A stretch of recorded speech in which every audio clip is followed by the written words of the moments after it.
에베소서 강의 네 번째입니다. 오늘 본문은 에베소 1장 11절에서 14절 진리의 말씀이 구원의 복음입니다 라는 말씀입니다. 모든 일을 그의 뜻의 결정대로 일하시는 이의 계획을 따라 우리가 예정을 입어 그 안에서 기업이 되었으니 이는 우리가 그리스도 안에서 전부터 바라던 그의 영광의 찬송이 되게 하려 하심이라.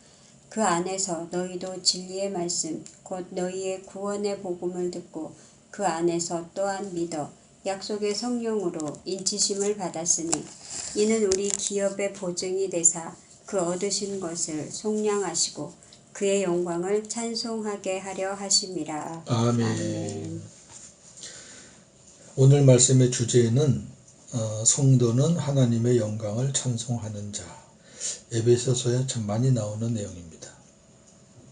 두 번째, 구원의 복음이 진리의 말씀이다. 복음이 진리입니다.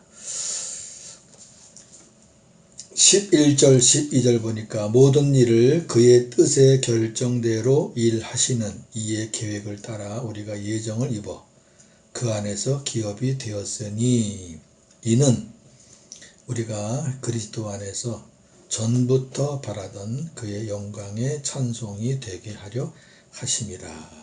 아멘.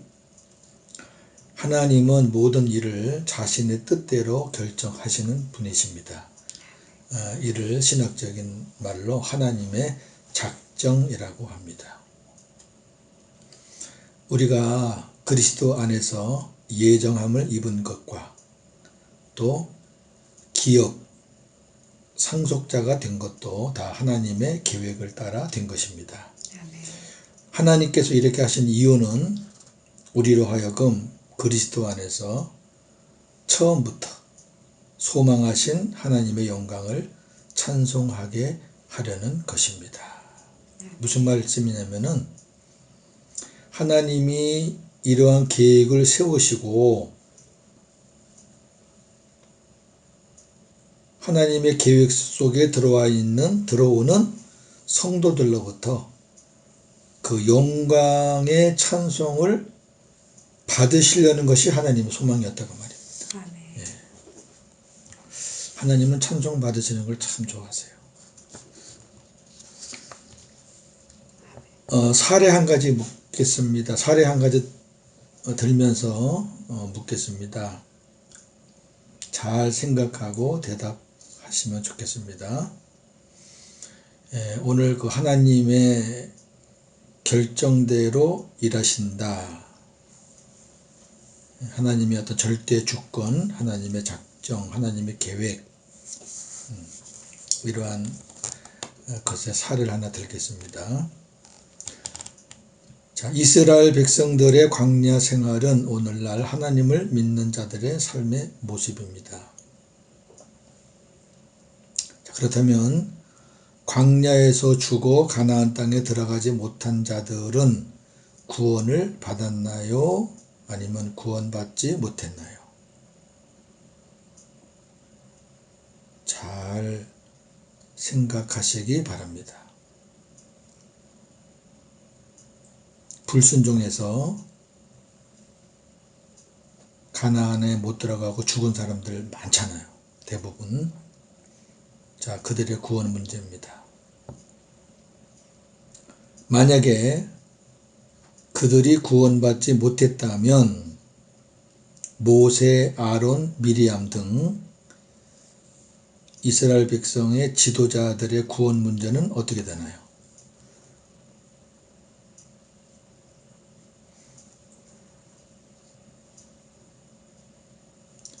이들이 구원받지 못했다면 구원론적으로 대단히 심각한 문제들이 발생합니다. 왜냐하면 광야와 같은 이 세상에 사는 우리들도 그들과 같은 실수를 반복해서 범하기 때문입니다. 그러면 우리들의 구원 문제도 심각하죠. 광야에서 우상숭배, 음란, 교만 또 하나님을 시험하고 지도자를 대적한 백성들은 다 죽었습니다.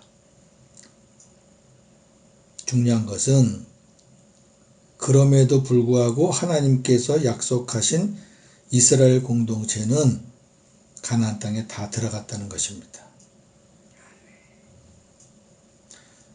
그렇다면 왜 이러한 일을 하셨는지, 그것은 하나님께서 광야에서 이스라엘 백성들을 죽이신 건 구원에서 탈락시킨 것이 아니라 흠없고 티없는 자녀로 만들어 가나안 땅에 들어가게 하시기 위해 이스라엘의 육체의 소욕을 죽이신 것입니다. 아멘. 하나님은 광야의 이스라엘 백성들을 수백만으로 보시지 않고 하나로 보셨습니다. 아멘. 이게 구약의 원리입니다. 하나님께서는 이스라엘과 소통하실 때 이스라엘의 어느 개인과 상대하지 않으시고 대표, 중보자인 모세와만 상대하셨습니다. 자, 그러나 새언약의 중보자이신 예수님을 모시고 사는 지금은 개인적으로 상대하십니다. 따라서 하나님은 지금도 우리의 육체의 소욕을 죽이시기 위해 고난을 허락하시고 징계를 하시는 것입니다. 하나님의 고난을 받고 하나님의 징계를 받는다고 해서 구원이 취소되는 것은 아닙니다. 하나님의 사람으로 만들어져가는 과정입니다. 기억하십시오. 매사에 모든 일에 하나님의 뜻과 사람의 뜻이 같이 흐릅니다. 그러나 이루어지는 것은 반드시 하나님의 뜻입니다. 하나님은 절대 주권자이십니다. 우리가 아무리 고집이 세도 하나님의 고집을 이길 수 없습니다. 그러니 우리가 할 일은 순종, 그리고 하나님을 찬양하는 것입니다. 13절 14절에 그 안에서 너희도 진리의 말씀 곧 너희의 구원의 복음을 듣고 그랬습니다. 곧이란 말은 앞에 것과 같은 의미고 설명해 주는 겁니다. 진리의 말씀이 곧 구원의 복음이다. 다른 말로 말하면 구원의 복음이 곧 진리의 말씀이다. 자,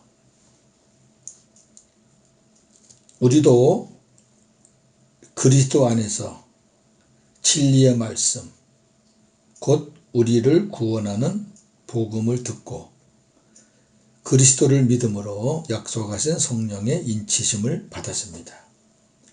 즉 그리스도께서 피로 값주고 사신 성도들이 기업, 상속을 받을 때까지 성령께서 보증이 되신 것입니다. 성령이 보증되셨기 때문에 취소가 안 되는 거죠. 성령께서 이렇게 하신 이유는 우리로 하여금 하나님의 영광을 찬송하게 하려는 것입니다. 자, 오늘 이 말씀 전체의 흐름은 하나님이 하시는 일을 우리는 찬양하라는 겁니다. 찬송. 영광을 돌리라는 겁니다. 우리의 죄와 허물에도 불구하고 광야에서 계속 범죄하는 이스라엘 백성과 같은 우리임에도 불구하고 우리를 그리스도 안에서 예정하시고 선택하신 그 하나님이 끝까지 우리를 지켜주시는데 성령을 보증으로 세우셔서 우리를 지켜주신다. 그러니 우리는 하나님을 찬송할 수밖에 없다. 그런 말씀이죠. 자, 구원의 복음이 진리의 말씀입니다 라는 말을 다시 한번 구원의 복음, 새 언약의 복음에 대해서 정리하겠습니다. 언약에는 옛 언약과 첫째 언약이라고도 하죠. 새 언약, 둘째 언약이라고도 하죠. 이 두 가지가 있습니다. 옛 언약은 중보자 모세를 통해 맺으신 언약이고, 새 언약은 중보자 예수님을 통해 맺으신 언약입니다. 옛 언약은 인간이 스스로 노력해서 율법, 계명을 지키고 행함으로 의로워져서 구원받는 것입니다. 실패했습니다. 한 사람도 없습니다. 그래서 하나님이 새 언약을 주셨는데, 새 언약은 인간 스스로 구원받을 수 없기에 하나님께서 예수 그리스도를 중보자로 세상에 보내셔서 천국 복음을 전하게 하시고, 십자가에 죽게 하시고, 부활 승천시키셔서 우리의 모든 죄를 탕감해 주시고, 오순절 때 성령과 함께 다시 세상에 보내셔서 우리와 함께 살게 하신 것을 믿고 주님을 영접하여 주님을 머리로 주님과 함께 사는 것, 임마누엘, 이것이 구원입니다. 아멘. 이것이 새 언약의 복음입니다. 아멘. 이것이 진리의 말씀입니다. 아멘. 지금도 율법을 전하면서, 계명을 전하면서 우리에게 순종을 요구하고 믿으라고 요구하고, 믿으면 구원받는 걸로 그렇게 가르치는 일들이 많이 있습니다. 아닙니다. 새 언약의 중보자이신 그 주님을 내 안에 모시지 않고, 그분과 하나가 되지 않고, 그분의 말씀, 그분의 음성을 듣지 않으면 구원이 아닙니다. 그렇게 하시려고 하나님이 당신의 아들을 십자가에 달리셨는데요. 우리와 함께 사시고 싶어서. 데살로니가 전서 5장 10절 말씀입니다. 정리합니다. 구원의 복음, 새 언약의 복음이 진리의 말씀입니다. 오직 새 언약의 복음에 순종하고 하나님의 영광을 찬송하는 것이 구원받은 자의 본분입니다. 오늘도 복음으로 승리하시기를 주님의 이름으로 축원합니다. 아멘. 하나님 아버지, 감사합니다. 하나님은 절대 주권자이십니다.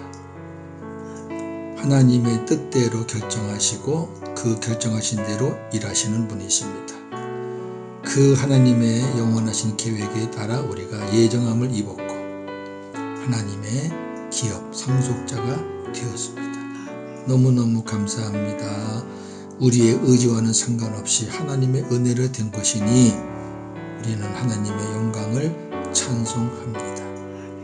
또 우리는 광야의 이스라엘 백성처럼 구원을 받아도 날마다 죄를 짓고 실수하고 그런 허물이 많습니다.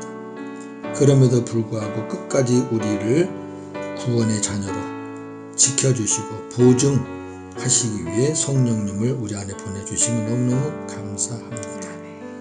하나님의 영광을 찬송 돌립니다. 다시 한번 새 언약의 구원의 복음을 들었습니다. 내 안에 주님이 계신지, 나는 사람의 말을 듣고 사는지, 내 안에 계신 주님의 말씀을 듣고 사는지 다시 한번 깊이 생각하면서 하나님의 뜻과 내 뜻이 같이 흐르지만 항상 반드시 이루어지는 것은 하나님의 뜻이니 내 뜻 내려놓고 하나님의 뜻에 순종하며 하나님의 일하심을 보고 사는 우리들이 되게 하여 주시옵소서. 오늘도 하나님을 찬양합니다. 오늘도 복음으로 승리하는 우리 모두가 다 되게 하여 주시옵소서. 예수님의 이름으로 기도하옵나이다. 아멘.